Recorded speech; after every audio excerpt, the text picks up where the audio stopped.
Hoje, Pensa Brasil, com o meu amigo Sérgio Luiz Reflich. Ele é professor universitário e especialista em gestão de risco. É com você, Sérgio.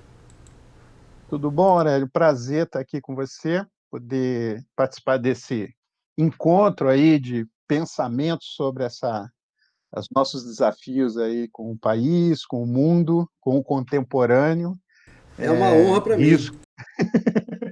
A gente tem aqui um desafio enorme, né, de pensar, e eu tenho feito isso, tenho me debruçado nos últimos 15 anos, estudar essa questão do risco, a taxonomia do risco, a nomenclatura do risco, e particularmente da experiência que eu tive em empresa, em serviço público, nesse conceito muito ligado das empresas, das pessoas, dos processos, e a gente percebe que temos desafios grandes e oportunidades maiores ainda.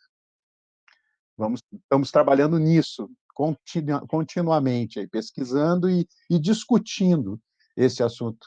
Aliás, temos um projeto de, como você está montando agora essas entrevistas, a gente vai ter um canal lá no Grisco, no portal que a gente está organizando já há algum tempo, que é um portal acadêmico, de fazer também um programa continuado para discutir exatamente isso, discussões sobre este tema ligado a risco, a cultura do risco. Bom, podemos falar dos desafios? Quais são os principais desafios? Já que você citou.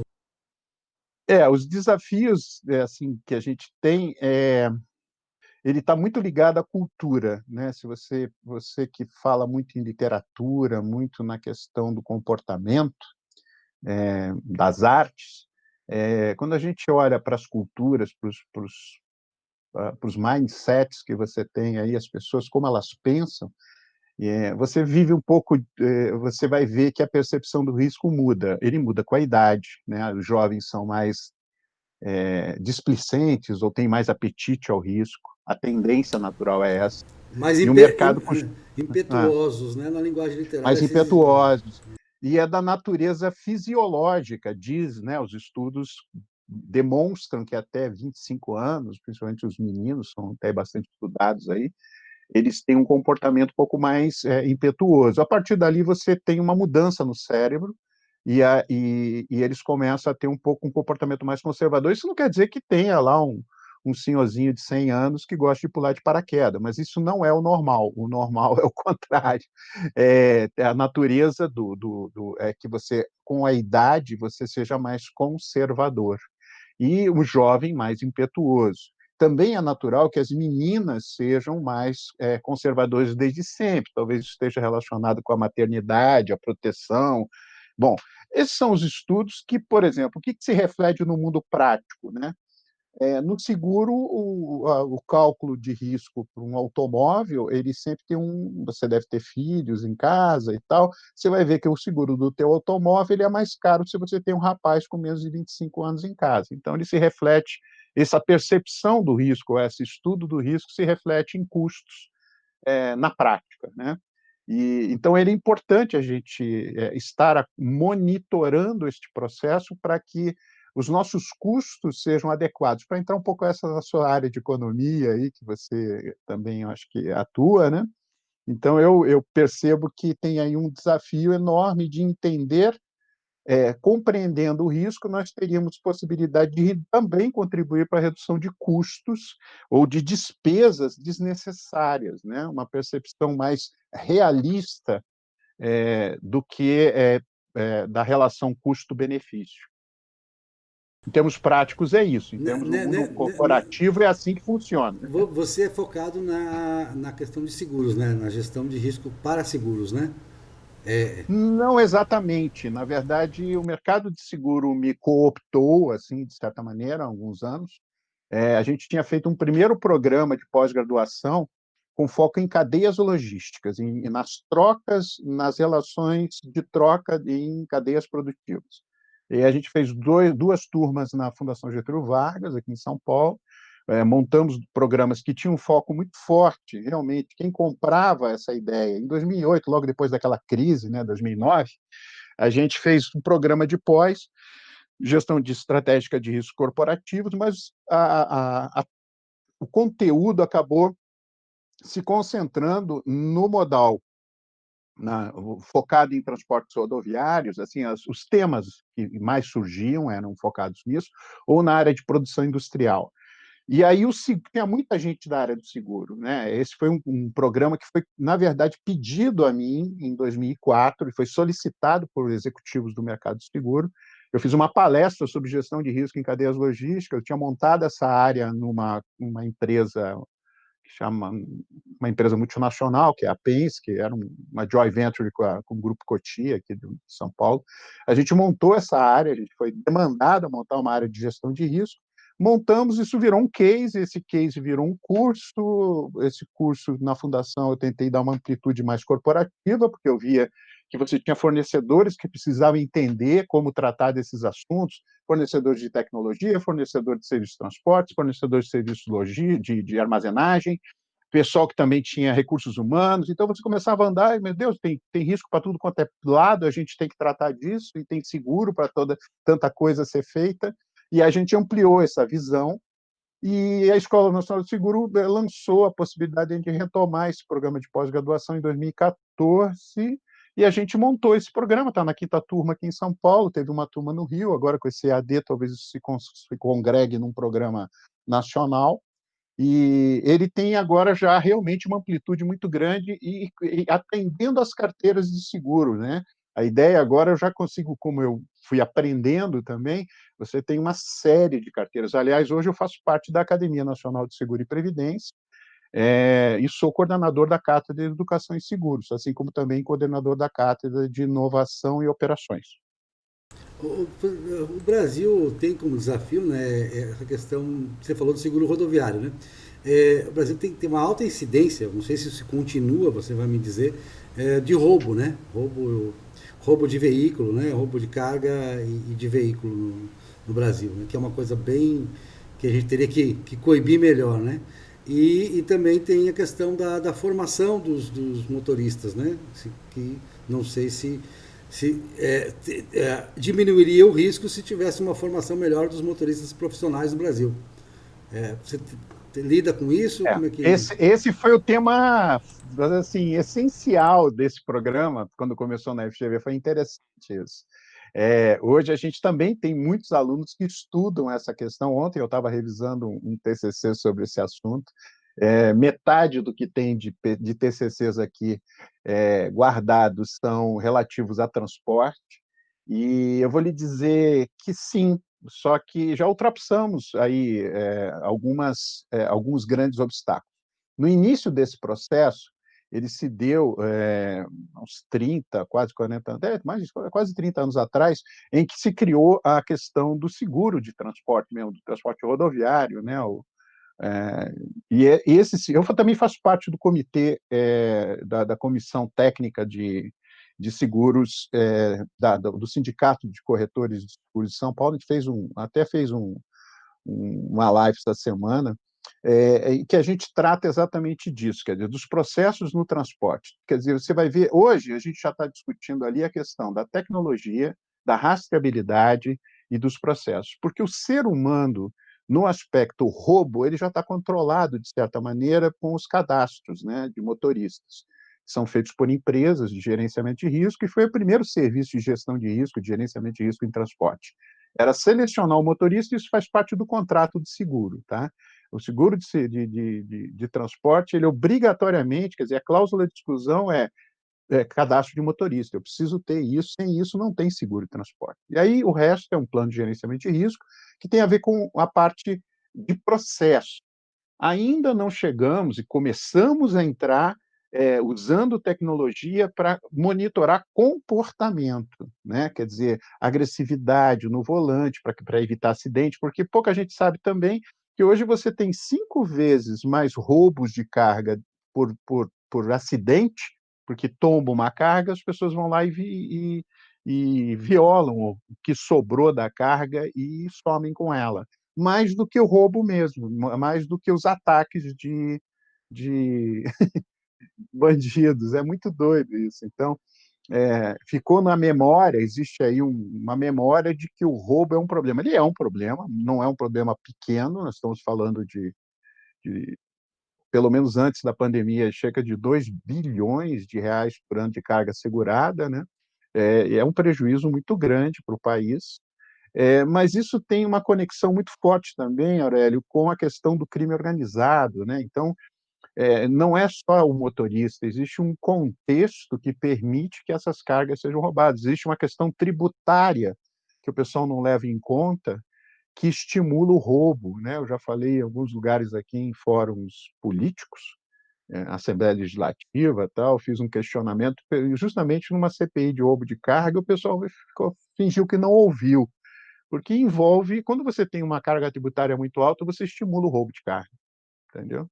Existe um problema ali de custo de oportunidade. Pô, se eu consigo ganhar é, no desvio de carga, né? Qual é a margem de quanto que você pode tirar de um produto lá final, no varejo? Qual é o lucro?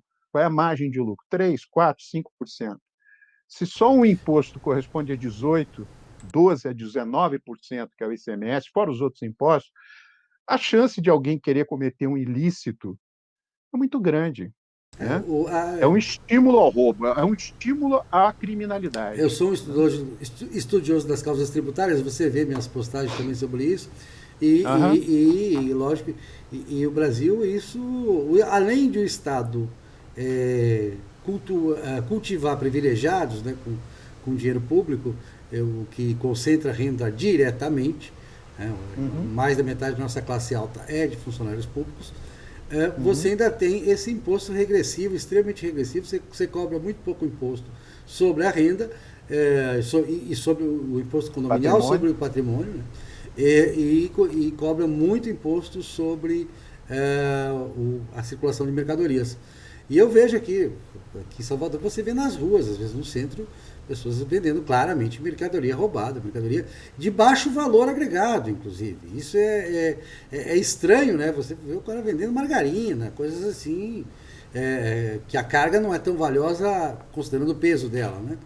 Porque antigamente você falava, foi muito remédio e tal, o medicamento é caro, pelo volume transportado. Pneu, É, pneu. pneu e tal.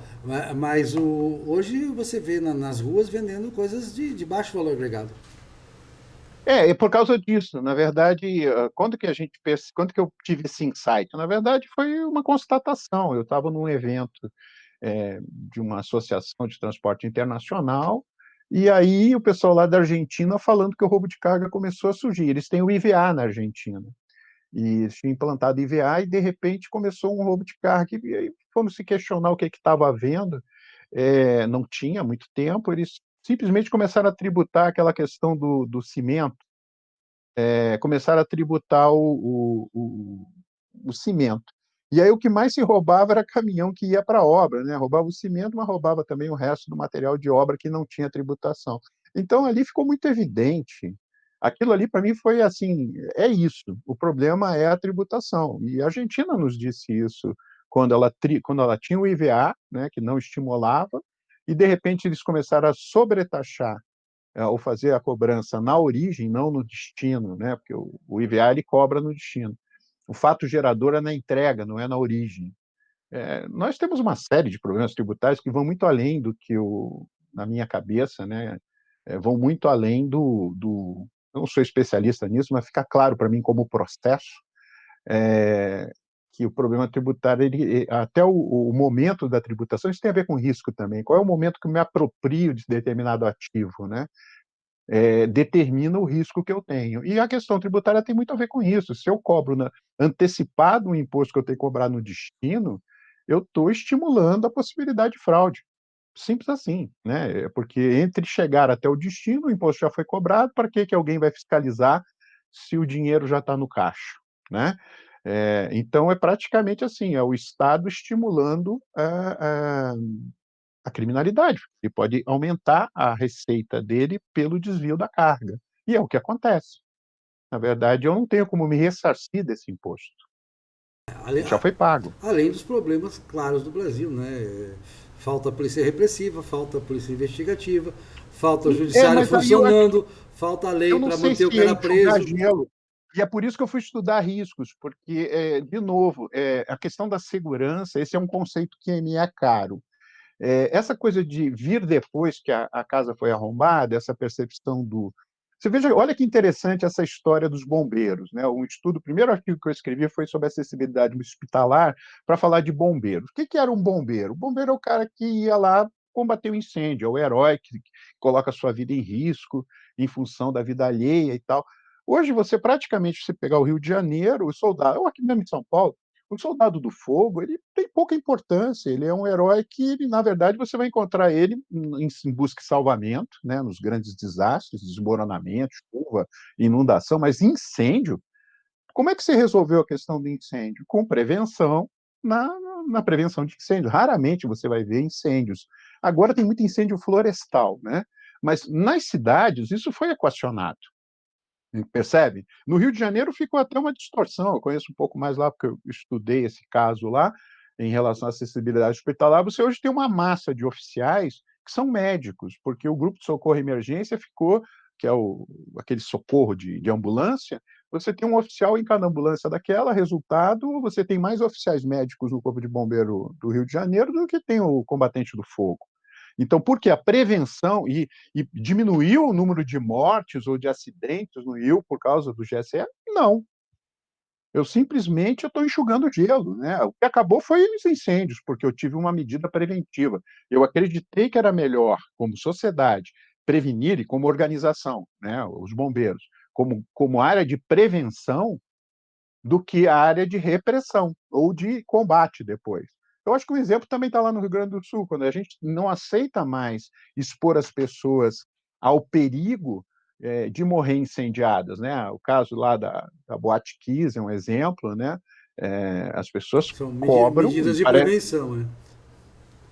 todo mundo cobra do bombeiro, né? Ou do empresário, né? E ali tem uma série de enganos, mas vamos lá, é uma não percepção desse risco, desse perigo iminente, e quando a gente perde essa noção, você viu como a sociedade se sente revoltada com isso, ela não admite esse tipo de coisa.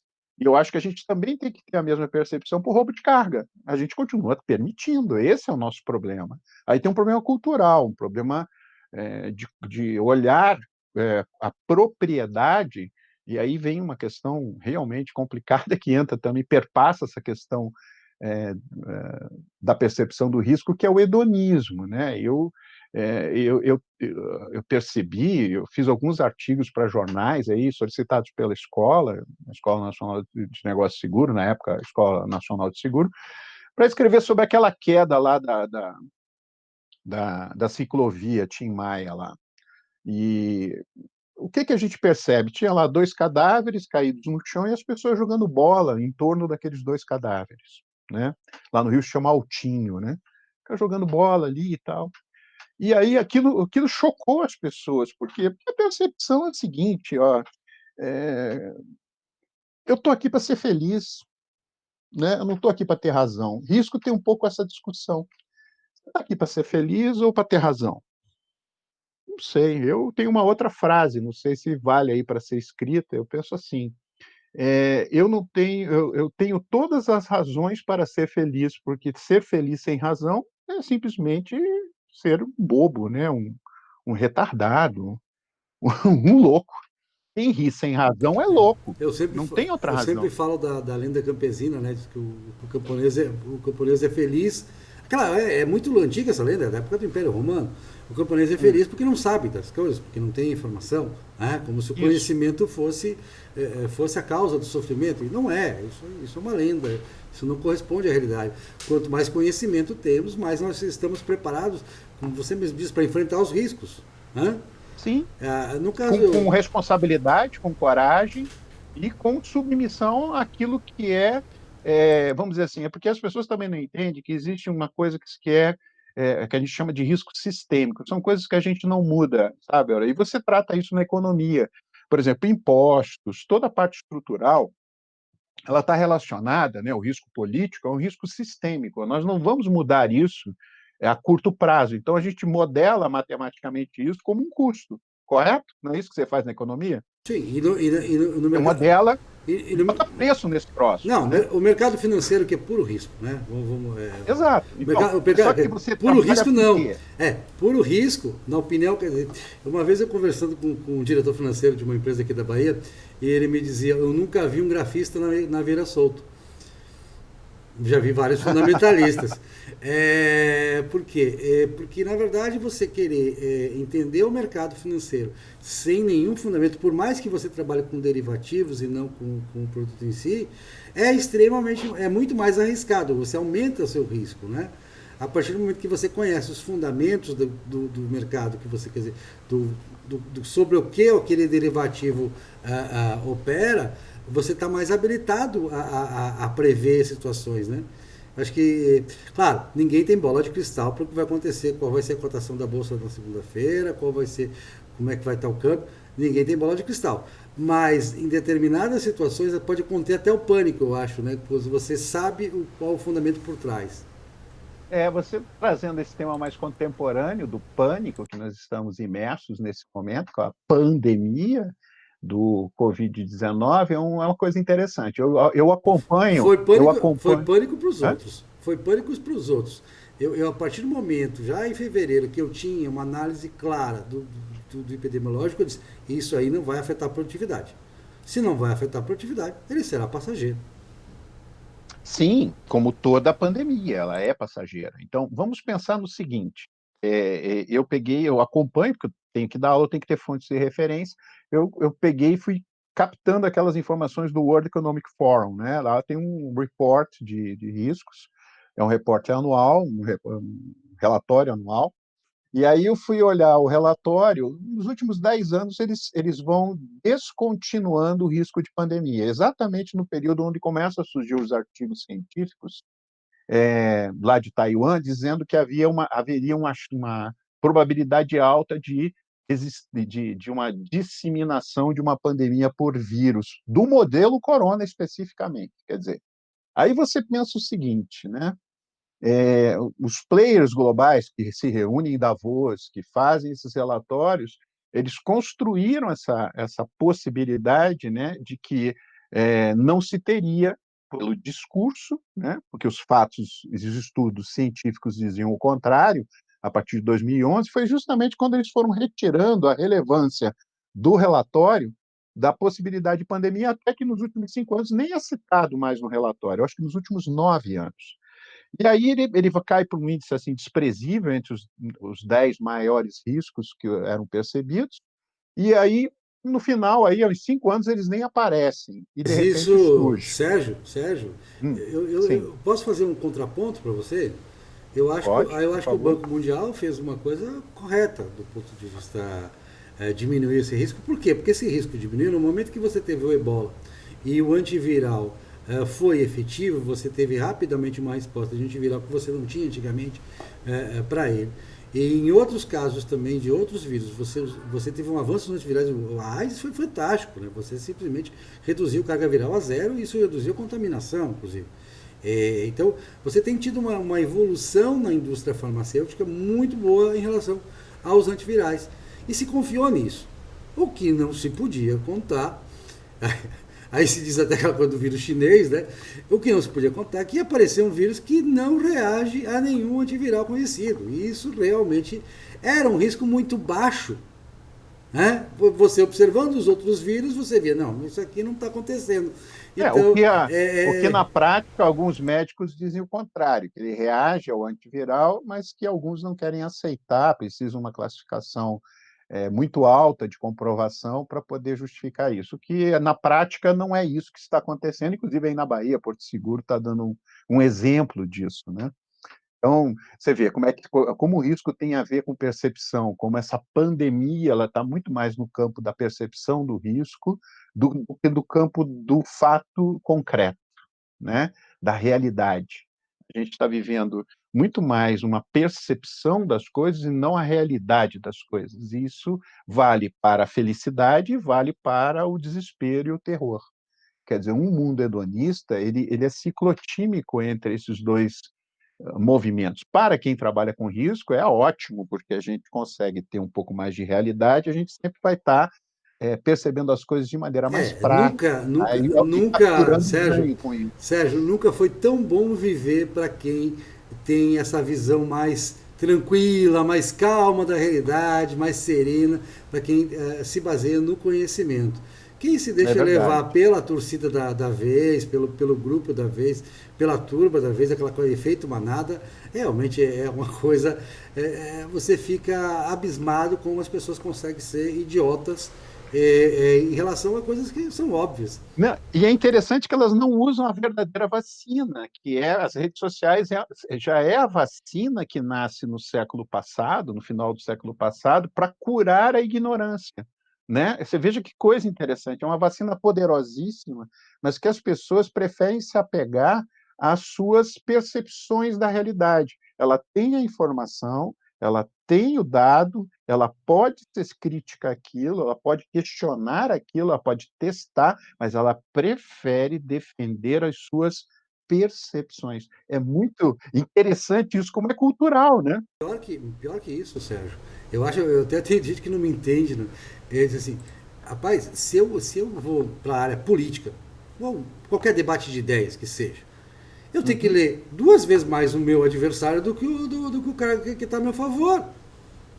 lógico. É uma questão óbvia, né? Eu tenho que conhecer É. o que está pensando do outro lado. Aí você chega na rede social, o cara, eu bloqueio quem falar isso. Sim, você tá se fechando no mundo, na caixinha. Isso é apenas estupidez, não é mais nada do que O isso. algoritmo já faz isso por você, né? E cada vez que eu entro hoje no Facebook, eu vejo uma lista de coisas que apresentam para mim daquilo que eu naturalmente curti alguma coisa parecida em algum ambiente qualquer, de repente começou a aparecer aqueles mesmos assuntos. Poxa, cadê aqueles outros que eu queria o debate? Não aparece mais, entendeu? É interessante isso. Eu estou meio que já. O próprio algoritmo já está se encarregando de bloquear as informações que são contrárias a mim. Então, eu fico, de vez em quando, procurando uma treta com alguém, um debate para poder a gente se encontrar, porque senão eu não vou saber o que o outro está pensando, vai ficar muito difícil, né? Eu tenho procurado isso de maneira cuidadosa, porque esse pessoal está muito raivoso, né? O pessoal não consegue. Eu não estou falando de pessoas simples, eu estou falando de pessoas que têm um nível de conhecimento bastante sofisticado, e a pessoa Eu realmente tenho tem muita uma sorte. paixão religiosa Eu aí por tenho trás muita sorte, complicada. porque tem gente que vem me xingar mesmo na minha página. Eu deixo lá, eu não apago ninguém, eu deixo lá. Isso estimula outros a vir xingar, então eu acho maravilhoso isso, eu tenho essa sorte. Eu ainda, como estou construindo uma imagem, não tenho uma proteção social, eu procuro evitar. Eu vou até um determinado nível e Não, depois eu não respondo, eu também. é, Eu vou até e aí eu na paro. resposta. Quando o cara chega naquele ponto do argumento ad hominem, que chega no momento do xingamento mesmo, aí eu deixo ele lá, deixo ele Ah, sozinho. não, eu também, não vou ficar. Na verdade, eu começo até posso provocar, mas não, por exemplo, eu não gostaria que a pessoa fosse usar de instrumentos para. Porque esse pessoal eles não param ali, eles vão para o teu perfil e começam a denunciar e começam a criar um monte de tumulto. Eu não publico nada, na verdade. Eu tenho até pessoas que dizem assim: pô, mas você não coloca nada nas suas páginas? Eu falei: não, por quê? Porque eu não gosto. Eu gosto de comentar na página dos outros, eu gosto de ir no muro dos outros, lá no mural, e ficar perturbando e tal. Eu não, é o meu negócio, eu sou um polemista, sabe? Eu não estou afim de falar verdades, eu quero criar discussões, eu quero o debate. Para mim, o debate é mais rico do que a minha verdade, entendeu? Eu acredito nisso, não sei porquê, mas é nisso que eu acredito. Eu aprendo conversando. Eu não aprendo dando aula, por exemplo, eu aprendo discutindo, é a maneira que eu evoluo. Eu não sei evoluir de maneira diferente. E isso é mesmo com gente que. Por exemplo, eu aprendi a lidar com esse tipo de coisa na internet. Eu não suportava debate com gente que não tinha capacidade. Hoje eu tenho paciência, porque dá tempo. É bacana que nem o idioma alemão, né? A pessoa fala e você responde, não é todo mundo falando ao mesmo tempo, né? Então, eu gosto mais do Facebook também, porque ele fica aquela história para a gente poder olhar o que, que aconteceu, o que, que um falou com o outro, se chama.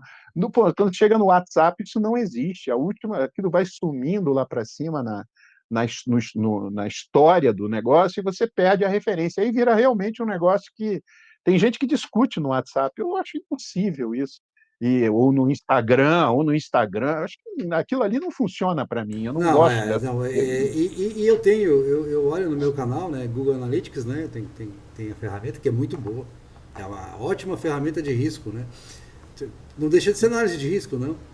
Quando você faz uma Tem. análise estatística, né, para saber de onde veio o tráfego, e aí você vê onde você investiu na divulgação. No WhatsApp você investiu tantas horas, no Facebook você investiu tantas horas, no Twitter você investiu tantas horas. Qual foi o retorno?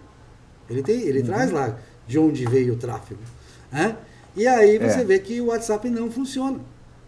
A não Não, não, não. ser em grupos que tem poucas postagens, grupos familiares, às vezes tem poucas postagens, aí as pessoas prestam mais atenção. Existem exceções, lógico, né? Mas Uhum. o WhatsApp, como uma ferramenta de grande rede social, ele não funciona. Ele é Não, muito não, pouco porque ele, efetivo. ele polui e perde a história. E eu acho que é isso, por exemplo, mas ele abre portas, né, para falar de outros riscos, essas quantidades de redes que a gente atua, ele abre portas para vulnerabilizar, vamos dizer assim, a sua privacidade, porque você coloca uma série de opiniões, aquilo está rastreado, aquilo está registrado, o algoritmo sabe o que você está fazendo, e, eventualmente, né, você também, com vários aplicativos, você acaba instalando uma quantidade maior de aplicativos e vai abrindo portas de insegurança na tua estrutura de tecnologia que você hoje todo mundo está em casa, com seus computadores, sua rede privada. Isso está expondo as pessoas também a invasões, né? De sofrer ataques, por exemplo, de roubarem o teu perfil, de roubarem o teu perfil do WhatsApp, de cometer fraude, né? O pessoal começar a te... porque a gente está falando do roubo de carga lá do caminhão, tem toda uma equipe, mas você também tem hoje toda uma estrutura que é extremamente mais rentável, você vai e tem crescido muito, muito, viu, Aurélio? É a questão do roubo cibernético, né? Hoje você tem uma epidemia de... começou com aquela coisa do cara te ligar para o teu telefone, sendo que o filho foi sequestrado, e hoje o cara está sequestrando o WhatsApp, está sequestrando o teu perfil no Facebook para pedir... e o pior que o sistema financeiro ele tem se deixado... o que me causa muita preocupação é que o sistema financeiro tem uns bancos grandes aí que permitem que essa questão não seja combatida. Eu estou muito preocupado com isso recentemente. Tem um banco... No roubo cibernético ligado a cartão de crédito e conta corrente. É isso de banco mesmo. Sim, o processo de gestão de segurança nos bancos, né? Eu já tinha questionado, eu sempre resisti muito à internet banking, tá? Eu nunca quis ter. E quando eu tenho aqui, eu nunca tinha no celular. Mas hoje eu vejo que o aplicativo do banco no celular é até mais seguro. Mas eu não gosto, tá? Eu, quando viajo, eu desinstalo. Se eu tiver que perder isso, eu prefiro que fique só num equipamento, num computador, isso instalado. Eu evito, e geralmente eu deixo num equipamento que não está mais visível, Isso, físico. isso reflete, viu, Sérgio? Eu estudei essa questão do porquê que os bancos brasileiros são tão eles Isso aí se facilitam. chama transferência de risco, né? É É, transferência, ele transferiu o risco para o cliente. claro que no fim volta para ele também, né? Depois tem processo também, o jurídico dele vai responder. No Brasil Eu não é sei. bem assim, não é bem Ele tem um assim. percentual de perda nisso, ou não, Mas enfim. compensa porque eles não Sim, corrigem. claro, exatamente. É porque não vai ser o negócio. Mas isso tem a ver também, porque eu não sou de botar culpa em banqueiro. O Brasil tem os banqueiros comunistas aqui que é uma maravilha em gerar lucro, né?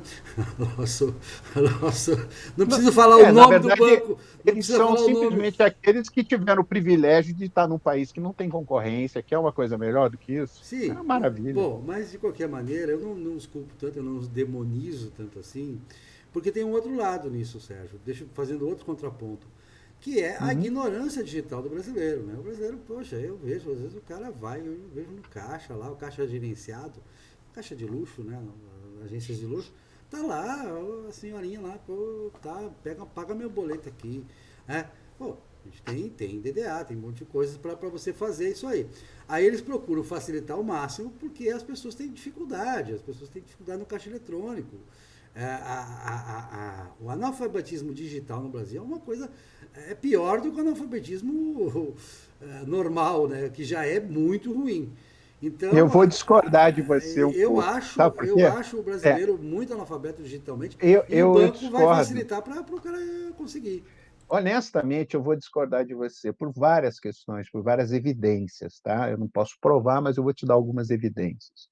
Há uns 20 anos atrás, quando surgiram os ATMs, aqueles atendimentos bancários, e foi no século passado, ainda mais de 20 anos, eu fui à França, Inglaterra e tal, e nós, ainda a época de, lembra daqueles você não tinha, você levava lá teus US$ 1.000, levava aqueles traveler checks e tal, e estava nascendo essa coisa de você conseguir pegar dinheiro lá fora. Tá? Há 20 anos você não conseguia, era uma novidade isso. Eu fomos, chegamos na França, eu, minha esposa e tal, e recebemos lá, um amigo nos recebeu, ficamos inclusive na casa dele e tal, e aí eu vi a desconfiança, eu estou falando de uma pessoa que veio para o Brasil, esse nosso amigo, trabalhou numa das primeiras empresas de informática, ele veio como profissional da área de TI. E quando a gente foi, eu não esqueço a cena da gente parando num ATM de um banco francês qualquer, no meio da rua lá, para pegar dinheiro, e ele olhando desconfiado que a gente não ia pegar aquele dinheiro. Ele achou que a gente não ia, a gente não ia conseguir pegar a grana para pagar ele. Cara. Eu senti o desespero dele. E eu não estou falando de qualquer pessoa, estou falando de um país de primeiro mundo, de um cara que veio para o Brasil nos anos 60, 70, lá para implantar sistemas de informática, quer dizer, ele não é um desinformado, é uma questão cultural. E a mesma coisa acontece na Inglaterra, você vai ver isso muito claro, as pessoas têm ojeriza de atendimento por máquina, entendeu? No caso do Brasil, eu acho que a gente é muito mais permissível a isso, a gente está disposto a aprender. Lá fora está muito pior. Então, eu diria que aqui tem Você um fala retrato na aí que é Europa, né? Os Estados Unidos é mais. como? O americano já é mais É, amigo ao o digital. japonês eu acho que é muito mais assim, é uma cultura Não, e tradicional, você mas que tem. está Não, absolutamente imersa em e tecnologia. você tem casos fantásticos, que aí sim você fica. Você pegou, eu estava vendo o caso da Somalilândia. A Somalilândia é um país que a Organização dos Estados Africanos não reconhece para não estimular os separatismos, mas que é um país na prática, já tem 20 anos como um país. É, todas as transações são digitais. Todas, Uhum. todas. O cara está no celular o tempo todo. No Quênia também isso tá muito forte. Então você chega na África, a África tem um Eu déficit acho que tem terrível uma coisa, mas sabe, eles conseguiram essa educação digital muito rápida. esse é um caso Eu acho para que o se estudar Brasil em está em sociologia. déficit. Eu acho que tem que se estudar esse caso em sociologia, porque eu concordo com você, existe uma camada da sociedade brasileira que tem uma resistência a isso, mas eu acho que a massa, por exemplo, a massa conservadora, né, as pessoas mais conservadoras, elas têm mais apetite por esse conhecimento. O pessoal que está mais, que quer ser servido, né, por esse sistema, você vai ver que tem algumas figuras públicas que nem celular têm e sente orgulho de declarar isso, tá?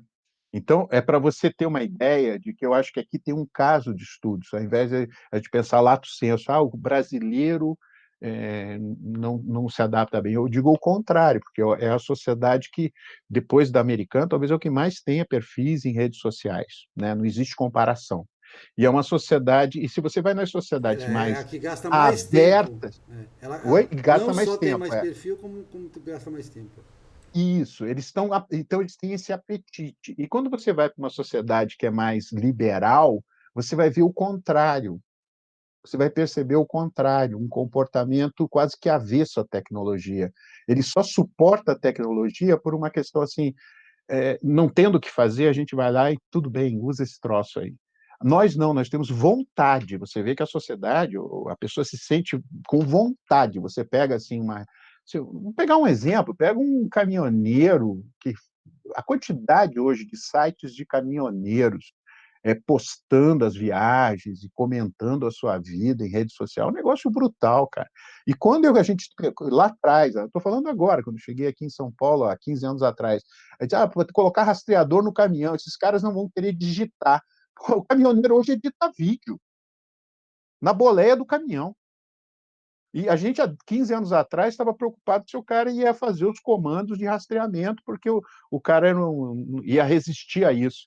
Hoje é a comunidade que mais está conectada. Né? Quer dizer, por isso que essa discussão é. Entendeu, Aurélio? Aí também por Hã? percepção de risco. Eu vejo os motoristas de caminhão, de carreta, principalmente os estradeiros, né? Uhum. Eles quando surgiu a novidade do rastreamento, eles ficaram absolutamente fascinados por aquilo, né? Porque eles correm um risco terrível, né, nas estradas, né? Então, Não, a percepção de risco deles é muito alta, né? eles Eles têm ficaram uma percepção de fascinados para risco. se comunicar com a casa deles, mas eles ficavam bastante aborrecidos porque eles estavam sendo monitorados. Então, e eles não se sentiam seguros com aquele sistema que ia protegê-los. Estava ali para proteger um patrimônio, mas não a vida deles. Isso está mudando. Eles estão vendo que aquilo ali tem potencial para cuidar deles, né? E aí que as empresas também estão começando a entender que você, através desses sistemas integrados, dessa informação, ela te permite melhorar a qualidade do seu serviço, você também perde menos tempo, você pode fazer toda a programação de planejamento do seu veículo, planejamento financeiro, cuidar da tua saúde, monitorar até a tua questão de saúde, porque você tem aplicativos para fazer isso. Então, você criou quase que um ambiente, né, ele mergulhou nisso de uma maneira muito. Ele se deixou, tanto que ele está exposto. Hoje, se você quer saber da vida de um caminhoneiro, você sabe até se o batimento cardíaco dele, quantas respirações ele está dando, eu posso monitorar se o comportamento dele, se ele está com sono ou não. Quer dizer, você hoje tem aplicativos para tudo. Então, e ele se sente que aquilo é para ele, não é para proteger a carga. Você percebe? Então, é uma evolução em 10, quase uma década. Né? E isso que eu acho bacana, esse aprendizado que eu tive ali com esse mundo em que havia uma resistência à tecnologia, uma percepção de risco distorcida, em uma década, essas pessoas se transformaram, Aurélio. Assim, se você for hoje ver, as pessoas dizem assim, puxa, eu tenho um rastreador, o cara entra, você vai numa feira de caminhão, para pegar o exemplo clássico, o cara fica louco para ver os aplicativos que estão no painel, a tela para poder ter o navegador, e ele sabe que está sendo rastreado, mas para ele aquilo, vamos dizer assim, que ele está monitorando o veículo, mas que ele pode usar aquilo para aumentar a produtividade dele. Então é muito, além de ser, né, assim, um diferencial, um charme especial, né? Você dominar a tecnologia, né? Porque para isso era dominar fisicamente o bruto, hoje é dominar a tecnologia. Então é muito legal você ver em uma década a sociedade dar uma virada, uma capotada. Né? Eu acho isso interessante. Eu acho que a gente pode fazer isso em outros campos, no campo da saúde, no campo da política, no campo dos contratos, que a gente tem problemas graves, né? O contrato de seguro, né? A gente tem mas eu estou falando de todos os nossos contratos sociais. Se aconteceu isso nesse ambiente tão assim fora do contexto tecnologia, e os caras estão tão integrados, eu acho que, e entendendo de riscos e de segurança, se vê que mudou o comportamento totalmente, totalmente. Aquela cultura de que eu vou tomar uma droga para poder chegar mais rápido no destino, isso é uma cultura que está se revertendo, é muito pouca gente que está fazendo isso, né? O cuidado com a saúde, a questão do cuidado com os outros, né? Que agora tem campanhas muito específicas contra a pedofilia na estrada, porque era um problema aí no Nordeste muito forte, no Norte, no Nordeste, né? No Brasil inteiro, mas no Norte e no Nordeste virou uma epidemia. E eu acho que isso tudo, essa mudança veio muito rápida, né? Acho que 10 anos é muito pouco tempo para mudar a cabeça das pessoas e mudou muito rápido. Você não tem essa mesma percepção? Eu sempre peguei muita estrada, eu conheço essa coisa, né? Gosto de parar em restaurante que para caminhoneiro, porque é mais em conta, é melhor. Né? Eu gosto da convivência. Sempre gostei. Esse, Mas eles têm. esse é uma. Eles tinham Ah, aquela fama de bruto que nos Estados Unidos também é a mesma coisa, né? Nos Estados Unidos. E agora nos Estados Unidos é que está valorizando porque eles estão ganhando muito bem, né? Tem que estar faltando caminhoneiro nos Estados Unidos que é especializado e estão ganhando muito bem. O brasileiro não, o brasileiro ainda ganha pouco, relativamente. Não existe uma grande isso, valorização. isso, isso tende a mudar aí dentro dessas reformas que estão acontecendo. Isso tende a mudar, porque a tendência é você colocar o caminhão dentro daqueles trechos que são viáveis, né? Nós estamos falando de pernada aí de 600, 1.000 quilômetros, no máximo. Você não pode ultrapassar muito disso, porque não é para... Caminhão é para isso, é para você fazer jornadas que sejam produtivas, né? E todo mundo sabe aonde que ele tem que ser empregado. E a gente faz jornadas muito longas, aí, com cargas com baixo valor agregado. Com essa reestruturação aí da logística, né, com esses planos sendo implantados, esses projetos saindo do papel e aqueles que já estavam meio a caminho, terminando essas obras de infraestrutura, integração. Agora, com mais uma reforma ainda tributária, porque é uma das coisas que também é um problema na área de logística, né? Você muitas vezes tem incentivos que levam a fazer muitas viagens de caminho de produtos para poder ganhar incentivo fiscal. Com essas reformas, em 10 anos, quando a gente olhar para trás, Aurélio, a gente não vai acreditar aonde nós vamos estar. É, chega assim, eu tenho certeza que quando a gente olhar para trás e dizer, eu não acredito que eu vivi. É mais ou menos como a nossa geração que viveu a hiperinflação, tentando contar para a garotada hoje o que é hiperinflação. Eles não sabem o que é, não têm O noção. nosso problema, quer dizer, o problema há 20 anos atrás era a inflação, hoje é a produtividade. O Brasil, Isso. eu insisto nisso, você às vezes até curte lá quando eu falo, nós perdemos relativamente produtividade de 1980 para cá, nos últimos 40 anos. Sim. E no meu livro, agora, a História do Brasil Vira-Lata, eu fiz um capítulo sobre a história econômica do Brasil e demonstrei que em 1980, com todos os problemas que a gente tinha em 1980, inflação, recessão e tudo, nós tínhamos a predominância de manufaturados na pauta de exportações. Na Isso pauta de hoje nós exportação. estamos longe disso, não chega nem. Hoje manufaturado não faz nem cócega na pauta de exportações. Né? E porque nós perdemos competitividade e produtividade em relação ao resto do mundo. A gente melhorou um Uhum. pouquinho, mas o mundo melhorou muito mais. E essa questão da carga, para você ver a resistência, há 20 anos atrás, a resistência à navegação de cabotagem era terrível. O cara mandava lá aquele produto de baixo valor agregado, como você diz, do Rio Grande do Sul para Bahia, para Recife. É uma coisa absurda isso. Né? Quando o custo de cabotagem já era um terço do. Aí, como você disse, tinha incentivos errados, tinha toda. Tinha até, como eu cheguei a falar com o armador, tinha até corrupção na empresa, do comprador de frete, que era corrupto e para favorecer a transportadora rodoviária.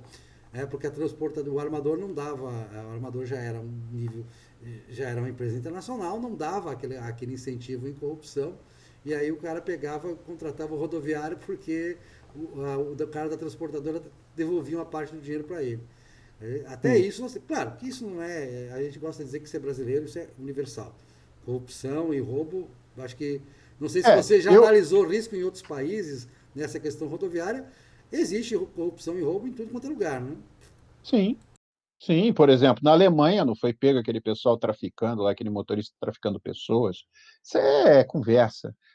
O ambiente que é burocrático, que é improdutivo, que cria barreiras, é um ambiente onde a corrupção permeia e a produtividade cai. É simples assim. E nós estamos vamos dizer assim, nós somos o exemplo mais bem acabado de um país improdutivo por conta dessas regras, né? E é isso que nós estamos hoje em pleno debate, né? De certa maneira, politicamente, é esse o debate, né? O debate é: nós vamos transformar o Brasil num país que o risco vai cair, né? O risco como sistêmico do país, né? E cujos custos também vão ser mais adequados, e que as oportunidades crescem, quer dizer, e que as pessoas possam se inserir mais produtivas nesse mercado, que vale a pena aprender, ao invés de se educar, de se preparar, ou vale a pena eu continuar dando golpe e tentando burlar os processos? Quer dizer, quanto que eu ganho? Qual é a curva de aprendizado para ser eficiente? É uma, a curva de aprendizado para causar desvios é outra, é muito mais rápido, eu tenho um retorno muito mais simples. Então, eu acho que ninguém é tão idiota, né? Por mais honesto que a pessoa seja, ela vai apostar onde tem a vantagem competitiva. Ele vai olhar, eu dando um golpe aqui, eu ganho mais, é para o golpe que eu vou.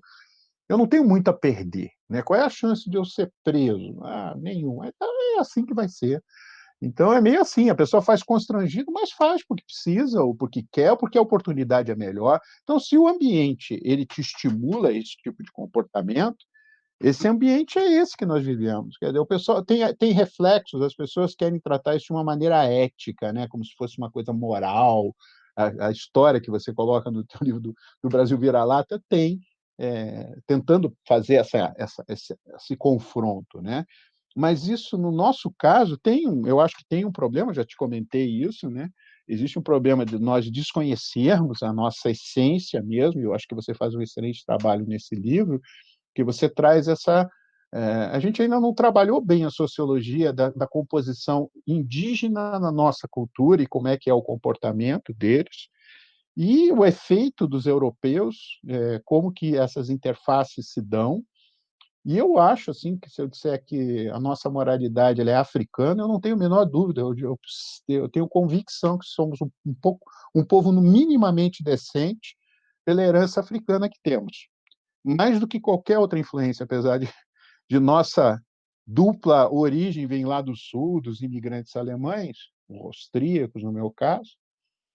Eu não tenho eu tenho a plena convicção que o Brasil não é só o sul, o Brasil é muito mais do que o sul, aliás.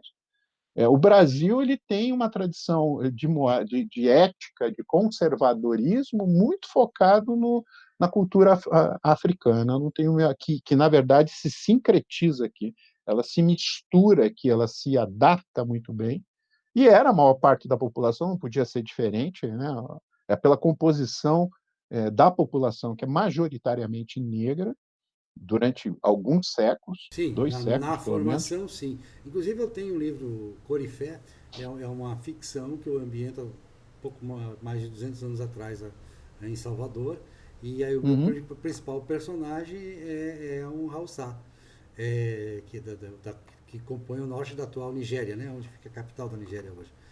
Sei. E, claro, eu estudei muito a questão dos povos constituintes da Nigéria, são muito diferentes entre si, e tem toda essa questão do conservadorismo, que está presente É, na Nigéria hoje. Né? Está presente é, na Nigéria hoje. eu tenho convicção, a gente não tem estudos, mas a minha sensibilidade, eu até já falei muitas vezes isso, quer dizer, qual seria a manifestação cultural que representa, quer dizer, Brasil, você não pode, nada, ninguém vai dizer que não é daqui, tem tudo que tem a ver com a nossa cultura, né? Que traduz a nossa essência, eu diria, a capoeira, né? E a capoeira diz, ela é se eu dissesse, ela sintetiza a nossa realidade. Se canta num idioma de Mas você língua sabe que tupi, tupi-guarani. tinha grupos de capoeira entre os italianos também, entre os imigrantes italianos. Né? Eles aprenderam Hã? rapidamente. No final do século XIX, início do século XX, havia muitos grupos capoeiras entre os imigrantes italianos, tanto no Rio Ah, quanto em São sim, Paulo. eu sabia. Eles Uhum. absorveram isso rapidamente. Você vê, era uma É música. interessantíssimo isso. E você vê, você tem duas linhas gerais, né, que é uma mais canto e dança, a outra mais Não, porque luta, né? não é a capoeira começa como briga de rua. Ela dissemina como Uhum. gripe de rua no final do século XIX com início do século XX. E aí você vai ter vai ter o surgimento dos mestres, né, que aí sim, já numa inspiração mais afrodescendente, com a cadência e tal, da música e tudo. Tem mestre Pachinha na Bahia e tal, que vai dar respeitabilidade à capoeira. Aí a capoeira como arte, como música, Mas que você vê que é o que predomina interessante. hoje. Eu vi um documentário há muitos anos atrás e quem contava a história da capoeira era um médico formado na Universidade Federal da Bahia, né? E ele conta como é que os médicos começam a atuar nisso, né? Isso eu estou falando aí década de, sei lá, 40, 30, Que sei é lá, por justamente aí. quando surgem os primeiros grandes mestres da Bahia, década de 30 e Exato. 40. E aí você vê que é a elite que vai lutar capoeira, não é o cara de rua. Você cria uma escola, né? Mas o que é mais bonito na capoeira é a composição daquela cultura, né? Todos estão no mesmo plano, todos estão de frente, cada um tem uma função, mas ele é multifunção. Quer dizer, se eu tivesse que traduzir o que é ser brasileiro, eu diria é, é ser capoeira. E eu nunca joguei capoeira, mas quando eu olho e percebo ali você tem possibilidade para o velho, para a criança, para a mulher, ninguém, não há uma distinção, né? E não há distinção de cor. E essa questão de que você pode participar, se você não pode dançar, você pode bater um tambor, se você não consegue, você toca lá um berimbau, você bate palma, você faz alguma coisa, mas se você tem flexibilidade, você também pode jogar. E eu acho que aquilo ali traduz, em essência, o que é ser brasileiro, né? Se eu dissesse qual é a tradução e a essência do brasileiro, não está nas artes plásticas, Não, não está nem e na literatura, porque ela tem muito do português e muito do sincretismo, mas aonde reúne tudo, que é você dizer assim, se eu chegar e disser, toca ali, monta uma roda de capoeira, aquilo é Brasil, sim. né? E, e, Não há e, dúvida. e a gente teve alguns contrapontos, mas a gente chega no final com uma convergência, que é a ideia de que não é a nossa etnicidade, ao contrário dessa coisa vira-lata, né? Por isso que eu escrevi História Brasileira, não é a etnicidade a causa de nossos fracassos. Os nossos fracassos não estão ligados a esse belíssimo amálgama que nós temos. Muitos países gostariam, inclusive da Europa, gostariam de ter o amálgama étnico que nós temos. E Não, não isso é tem. verdade, é É verdade. notável a beleza, a interculturalidade da sociedade brasileira, que traz também tanto do Eu português quanto deposito, da é, região da Costa da Mina. Agora, o. eu deposito a nossa derrota como sociedade, ou pelo menos atraso, não vou dizer derrota, porque nós somos a promessa, né? É a nossa percepção, por isso que eu estudo isso, a percepção do risco em cima dessa visão hedonista do mundo. Como isso aqui é um paraíso, como a gente tem essa coisa de se integrar naturalmente e a gente se adapta com muita rapidez, sempre com vistas a ter um sorriso no rosto, uma perspectiva de esperança positiva, a gente não é macambuzo, preocupado. O brasileiro, naturalmente, quem chega aqui parece que bebe nessa fonte, começa a virar otimista de uma hora para outra. Você vê que quando a gente não tem resposta, a frase do intelectual que não tem resposta é eu sou otimista. Eu odeio essa frase, mas porque é uma frase hedonista, né? Eu sou realista, né? Eu prefiro ser realista. E eu acho que quando a gente sair do campo do otimismo, a gente entender que o hedonismo é o nosso grande veneno, mas que a gente pode transformar isso num bom remédio, desde que a gente trate ele, depure ele, transforme ele de quinino em hidroxicloroquina para fazer uma transformação e usar em doses homeopáticas, talvez a gente cure essa doença que a gente tem, né? Que É, é na, querer ser feliz a qualquer preço. e na verdade, eu demonstro na História do Brasil Vira-Lata, num capítulo sobre a história econômica, que nós não somos tão culpados como povo do nosso fracasso econômico.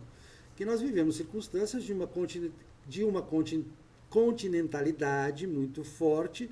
O país continente é muito diferente de um país litorâneo, uma ilha, uma coisa assim.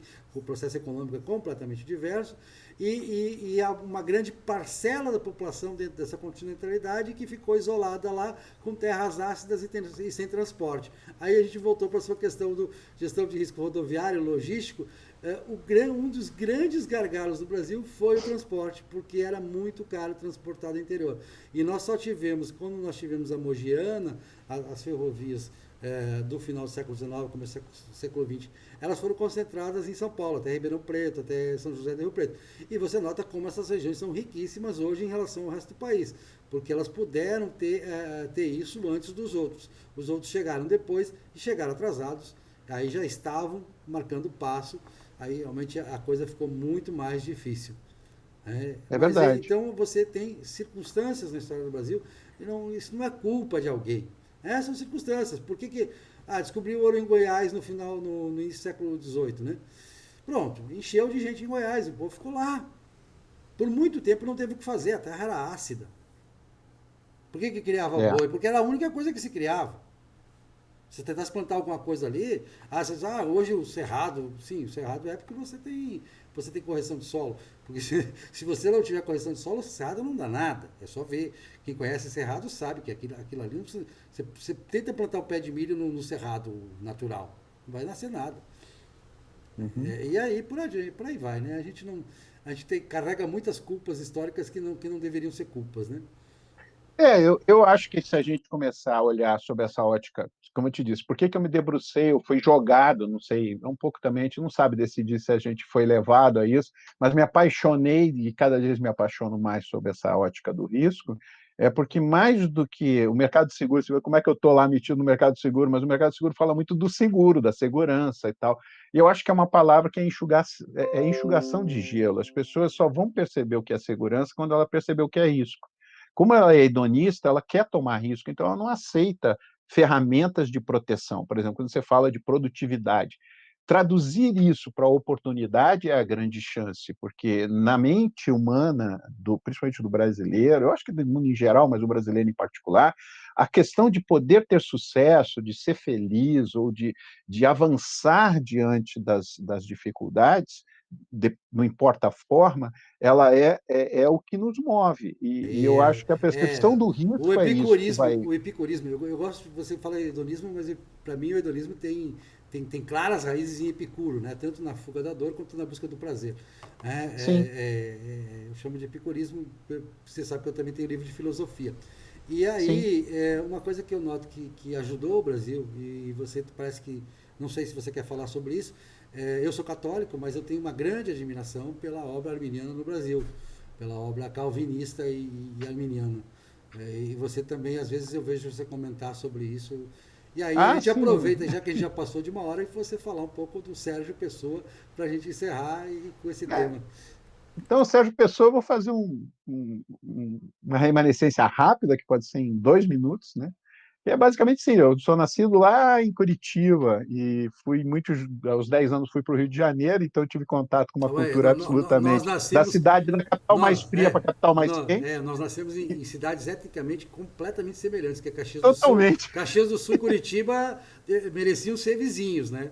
Uhum. A Caxias sempre teve muito mais identidade com Curitiba do que com Porto Alegre. Impressionante, pouca gente sabe disso. Sim, continua, eu interrompi. Então, na verdade, eu saí dali e fui criança para morar no subúrbio do Rio. É muito engraçado. Você está ali em Madureira, você está ali em Vaz Lobo e tal. Aí você fala leite quente e de repente você está falando nascer. Quer dizer, é muito engraçado. Você sai de eu um alemão, né, literalmente, jogando bola com aquela comunidade negra. É muito doido aquilo. E eu volto já no meio da adolescência para Curitiba para estudar, aí começa meu ciclo de ciência, né? Eu queria estudar numa escola técnica e de alto nível, fui estudar no Instituto, no então Cefet do Paraná, hoje Instituto Tecnológico. Então eu tive o privilégio de estudar nas melhores escolas. Já começou na adolescência, depois voltei para o Rio de Janeiro e cumpri meu serviço militar, acabei entrando para as Forças Armadas, fiquei no Exército uma década como militar, e conheci alguns dos personagens que hoje ocupam cargos aí no Ministério e são generais, etc. São contemporâneos meus, desse período que eu estive no Exército, e é onde eu fiz 3 faculdades. Comecei lá com letras, português e alemão, na UERJ, uma grande universidade também, principalmente nessa área de letras maravilhosa. O professor Luiz, existia lá uma metodologia de aprendizado interessantíssima do Luiz Machado, o professor Luiz Machado. Depois fui fazer tecnólogo em processamento de dados, quando nasce essa coisa da informática nas Forças Armadas, eu queria ir para lá. Acabei me formando em comércio exterior, saí do Exército, fui trabalhar em comércio exterior e fui fazer o MBA na FGV, e aí um desses livrinhos que estão aqui, escrevi sobre operações logísticas em comércio eletrônico.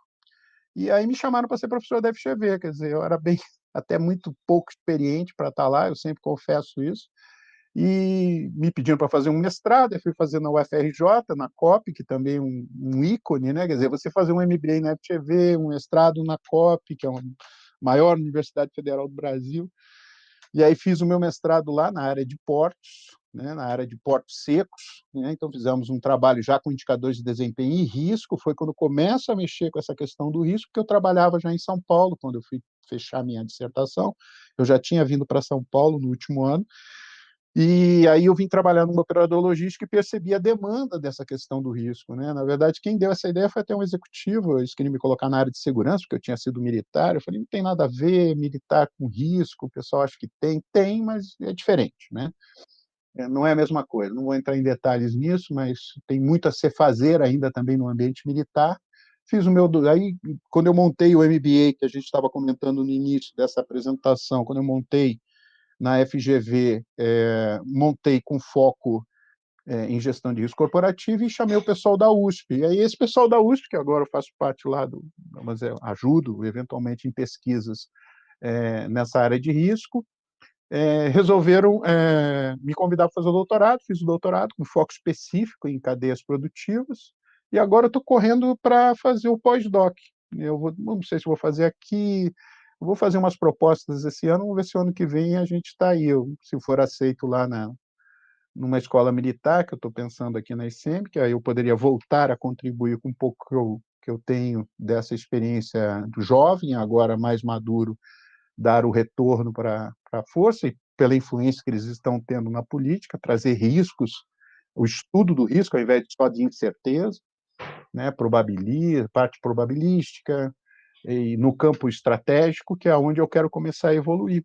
E com relação à questão da crença que move isso, né, quer dizer, como é que a gente se move em torno disso? Eu também, criado católico, quando conheci minha esposa, eu nem sabia, para mim, todo mundo que não fosse católico era protestante, tá? Não existia coisa diferente de protestante, Calvinismo, como todo arminianismo, católico. luteranismo. Não, Hã? e na nossa região era muito luterano, né? Então o E, protestante era é, ligado ao luterano, não tinha as outras denominações. Não tinha. também, eu, por exemplo, não conhecia nem os É, luteranos, para falar a verdade. não, os A luteranos eu minha conhecia família. porque a gente tinha uma proximidade muito próxima. Então, eu cheguei a morar numa cidade de maioria luterana, então eu vivi isso de pequeno. Não, você Mas vê o que protestante para interessante, mim era eu luterano, nem não. esse contato tinha. O arminiano e o calvinista não existiam, nem o É, batista. Sim, pode e falar. a minha esposa é batista, de formação batista, e eu falei, cara, o que é isso? E eu falei, bom, afinal, a gente naquela época, estou falando de 34 anos atrás, 35, eu falei, eu não vou fazer ela se batizar, eu não vou me batizar. E a igreja que, de certa maneira, uma prima dela nos apresentou no Rio de Janeiro, é, é uma presbiteriana e tal. Eu falei, cara, eu nem sei o que é isso. Ah, mas eles aceitam aí esse sacramento. Para mim é sacramento do casamento, né, e tal, aquela toda visão católica. Eu falei, não, vamos casar então aqui, porque é o que não obriga ninguém a fazer nada além daquilo que já crê. Hoje eu sou presbiteriano, sou oficial de uma igreja, né? Estou lá há 15 anos, aqui em São Paulo, vamos dizer assim, eu mergulhei um pouco mais nisso, estudei, participo e tal, e uma igreja muito bonita, um ícone arquitetônico de São Paulo, aqui nos Jardins, e a gente tem tentado fazer algum trabalho social, e eu tenho desejos que eu não sei se vou realizar numa parte de educação também ligada à área religiosa, eu tenho esse desejo, mas a gente não pode garantir que é possível, porque demanda de fatores que a gente não controla. Então, eu vou pelo menos fazendo aquilo que profissionalmente que eu possa apostar, né, que é a parte acadêmica, eu vou fazer. Mas eu tenho um desejo de contribuir, ter pessoas como você e alguns pastores que eu conheço e padres, a gente construir vamos dizer assim, um trabalho de gestão de comunidades, principalmente de igrejas de denominação protestante, ou pelo menos reformada, ou mesmo neopentecostal, não importa, a ideia de que eu acho que esse núcleo conservador que transformou o país politicamente, vem transformando o país politicamente, confrontando aí uma visão positivista, instalada há mais de um século, ele precisa de um pouco mais de organização dos seus próprios núcleos de trabalho. E eu acho que isso é a contribuição que a gente pode fazer. Precisa de E eu acho conhecimento, que essa precisa é, é, de guia moral, precisa de todas essas coisas que são o nosso eles maior estão meio patrimônio. perdidos. Eles estão perdidos na parte gerencial, Mas eu acho que é interessante a gente pegar um pouco dessa experiência católica, da organização muito, vamos dizer assim, burocrática, a gente dar um pouco mais de flexibilidade a essa gestão e a gente trabalhar pelo menos pela moral cristã. Assim, eu acho que as Exatamente, eu acho pessoas têm que que isso a gente pode é, trabalhar junto, eu acho que isso vai fazer um efeito não muito existe maior positivo. patrimônio no Brasil do que a herança cristã, de moral cristã. E que Eu foi acho que isso vai ser uma extremamente coisa importante. enriquecida com a chegada do calvinismo, do luteranismo, de todas as correntes, né, ditas protestantes. É verdade. E, Eu é, tenho esse e, e, o- desejo, e, mas os, vamos e, ver, o- de e, o- e, repente o- e isso vai acontecer algum dia. os movimentos dentro do catolicismo. Eu fiz um debate agora esses dias com um outro católico, né, que é mais simpático aos jesuítas, eu menos simpático aos jesuítas, mas foi muito rico a gente debater essas questões morais do ponto de vista das divergências que existem dentro da Igreja Católica e que são históricas e são alta filosofia, né? Não é uma filosofia qualquer. Você, eu acho que nasceu católico, é presbiteriano, mas sabe que o debate, às vezes, em certas esferas, ele é bastante rico sobre essas questões morais. Né? Na verdade, a reforma, ela agora está tendo que se reformar bastante, até porque você A vê reforma é como permanente. desandou, como ela chegou num nível, principalmente dos países mais que tiveram influência maior, ela está se desmontando, como houve esse problema com o catolicismo ali nos anos 60, 70, 80. E ela também está acontecendo a mesma coisa agora, né, nesse início de século. Ela foi muito forte no final do século, do período que o catolicismo tem uma decrepitude assim, na participação mais ativa, política, de certa maneira, ou na sociedade. Entrou o protestantismo em alguns países, o neopentecostal aqui no Brasil, e aí você agora começa o catolicismo a crescer de novo, um movimento reformador ou restaurador, eu diria, Carismático né? também. Carismático E também. porque o Mas protestantismo nasce. no Brasil com uma briga terrível, né? Porque o Sindicato dos Bispos está de um lado, a Abás está do É, outro. e o protestantismo nasce pedindo não como o pessoal pensa do lado católico, né? Na verdade, ele quer refundar com tradições, ele não queria reformar como as pessoas pensam, né? Ele queria restaurar a tradição católica. E Lutero, aí Porque, tem um movimento até político porque, como eu que digo no meu livro, descamba. não sei se você leu o meu livro Evangelho segundo a Filosofia, até porque muitos reformadores dentro da Igreja Católica, como Santa Catarina de Siena, São Bernardo, já atuavam como reformadores dentro do catolicismo. Né? Sim, Nesse Jansen sentido, depois também. já sei, com certeza. Tem muita. E isso foi o que eu aprendi estando presbiteriano e sendo cristão. Eu penso muito dessa maneira, né? A gente está católico, a gente está presbiteriano, mas a gente é cristão. Pelo menos deveria ser, né? Ou Exato. tenta a ser. Sérgio, Talvez é isso. Eu acho que esse é o nosso desafio. Entre estar e ser, né? Ainda também tem riscos. com certeza. Sérgio, eu acho que daria mais um programa só para a gente falar sobre questões morais e questões cristãs, né? Ah, claro. Mas, de Ainda qualquer bem que eu maneira, falei pouquinho. Você vê que é, foi bem mas a sintético. Eu gente consegui já numa passou questão tão bastante de uma complexa. hora e tal, é muito bom. Eu queria te agradecer demais, foi fantástico. Para mim foi assim, nossa, é fantástico. Realmente, eu te queria bem, eu já tinha você em alta conta, mas aumentou ainda mais, muito mais.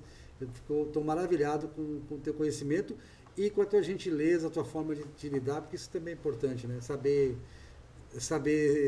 dialogar, saber aceitar contraponto, enfim, todas essas questões. Tem Muito, alguns muito bom. amigos meus que vão assistir que com certeza vão fazer outros comentários. Eu sou muito mais incisivo, né? Sim, Quando eu estou debatendo, mas na verdade conversar é mais agradável e é tão agradável quanto, mas tem o debate também. A gente é duro no debate, mas aqui sim. foi uma conversa Eu também sou maravilhosa. duro no Foi debate. um grande prazer estar Somos, aqui. somos muito parecidos. Além de dividir Curitiba e Caxias do Sul, que são dois componentes éticos muito semelhantes, somos muito parecidos pessoalmente. É É. isso. Te agradeço muito e dizer que daqui a pouco a gente já põe o vídeo no ar aí e vamos começar a debater. Valeu. Ok. Muito obrigado, Sérgio.